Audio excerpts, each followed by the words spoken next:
Salam tout le monde, bienvenue dans cette vidéo du mardi 26 juillet 2022. Si vous appréciez notre contenu, je vous invite à liker, commenter et partager nos vidéos.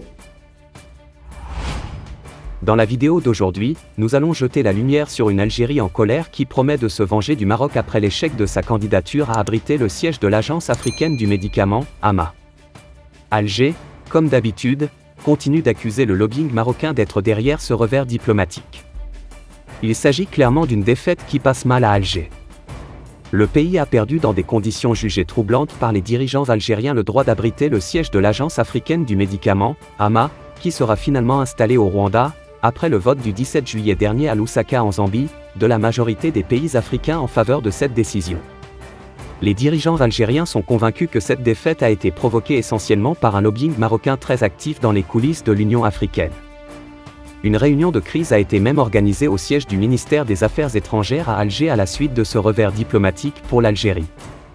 Le président algérien Abdelmadjid Tebboune a même réclamé des comptes et des explications à son chef de la diplomatie, Ramtan Lamamra.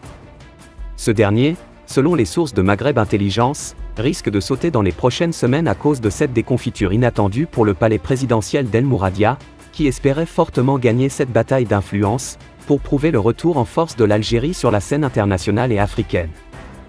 Mais contre toute attente, l'Algérie n'a pas su convaincre, séduire et mobiliser. L'axe Kigali-Rabat aurait, selon les dirigeants algériens, actionné plusieurs leviers qui ont fait pencher la balance en faveur de Kigali au détriment d'Alger. Cet axe aurait usé de plusieurs arguments politiques axés essentiellement sur l'instabilité du régime algérien et son incapacité à assurer un rayonnement international à des causes africaines en raison de ses brouilles régulières avec de grandes puissances occidentales.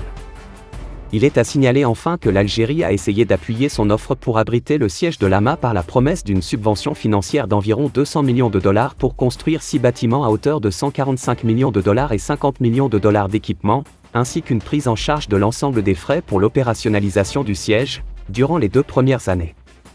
À la suite de ce revers, Tebboune a demandé à sa diplomatie de préparer une contre-attaque pour faire reculer à tout prix l'influence marocaine au sein de l'Union africaine.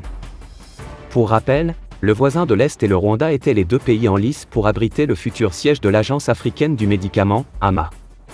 À l'arrivée, le Conseil exécutif de l'Union africaine a voté pour le pays de Paul Kagame.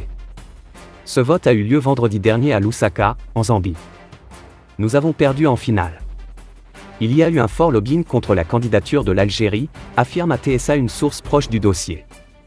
Un échec diplomatique pour l'Algérie qui s'est longuement préparé pour ce vote.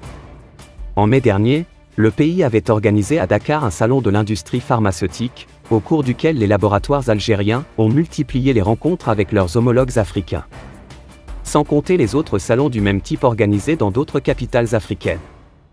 Ces actions n'ont visiblement pas convaincu le Conseil exécutif de l'Union africaine. Pour rester informé, je vous invite à regarder les vidéos Maroc 24 qui s'affichent sur votre écran.